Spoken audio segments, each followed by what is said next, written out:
உறவுகள் அனைவருக்கும் வணக்கம்.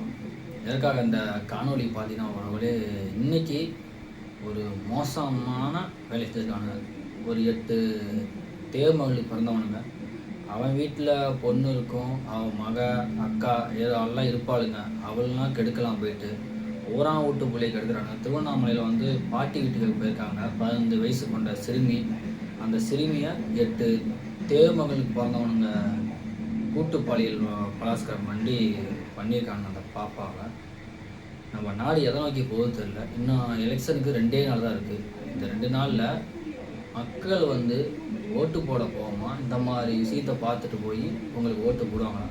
நல்லாச்சு நீங்கள் இந்த 5 ஆண்டு காலத்தில் எத்தனை பாலியல் கொடுமை, எத்தனை லாக்அப் மரணம், எத்தனை ஆணவ படுகொலை இப்போ பாருங்கள். 2 நாள் தான் இருக்குது, இதில் நடந்திருக்கு. இதில் நீங்கள் நல்லாட்சி கொடுக்குன்னு சொல்கிறீங்க.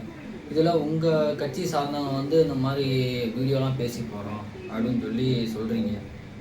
இதெல்லாம் சரியா? உங்கள் கட்சி தலைமைக்கு தெரியும், உங்கள் கீழே இருக்க தொண்டர்களுக்கு தெரியும். இந்த நடந்திருக்கிறது இன்னைக்கு நடந்திருக்கு சரியான விஷயமா? இதுக்கான பதிலை மட்டும் நீங்கள் சொல்லுங்கள்.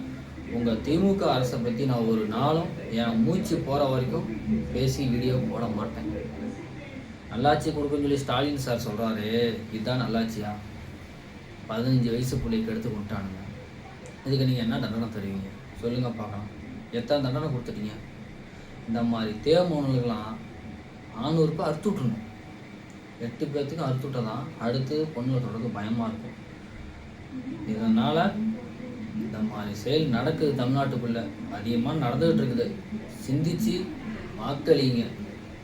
நான் இவங்கள சொல்லி அவன் சொல்லி குத்தலாம் நடக்குது. நல்லாச்சுங்கிறீங்க. இப்படியாப்பட்ட சூழல் ஒரு பொண்ணுக்கு நடந்திருக்கு. இதுக்கு என்ன பண்ணலாம் திமுகவோடன்னு சொல்லி நாங்களும் உங்களோட கூட்டணி தான் இருக்கோம். ஆனால் கூட்டணி எத்தனை நாளைக்கு இதெல்லாம் சகிச்சுட்டு போகிறது சொல்லுங்கள் பார்க்கலாம். என் வீட்லேயும் ஒரு பொட்டை பிள்ளை இருக்குது.